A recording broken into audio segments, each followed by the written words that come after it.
પ્રાણથી પણ જેને દીકરી વાલી છે એ કબરાવ ધામના મણિધર બાપુની દીકરીને 25 નવેમ્બરના રોજ એક બુકી ઉઠાવી ગયો હતો। શું છે આખી ઘટના જાણવા માટે વિડીયોને છેલ્લે સુધી જોતા રહેજો। આ ઘટના છે કચ્છના ભચાઉ તાલુકામાં આવેલું કબરાવ મોંગલ ધામના મણિધર બાપુના દીકરીનું અપહરણ એક બુકી દ્વારા કરવામાં આવ્યું છે।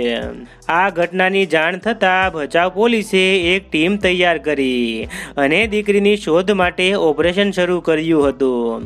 ત્યારે ભચાઉ પોલીસે દીકરી સાથે બુકીને વલસાડમાંથી ઝડપી પાડ્યા હતા। અત્યાર સુધી આ ઘટનામાં એવું લાગતું હતું કે ઓમ ડાભી નામનો આ બુકી બાપુની દીકરીને બળજબરીથી ઉઠાવીને લઈ ગયો છે, પણ જે રીતે આ બાપુની દીકરીના લગ્નના ફોટોસ અને મેરેજ સર્ટિફિકેટના ફોટોસ વાયરલ થઈ રહ્યા છે તેના ઉપરથી એવું લાગી રહ્યું છે કે બાપુની દીકરી એની મરજીથી બુકી સાથે જતી રહી છે।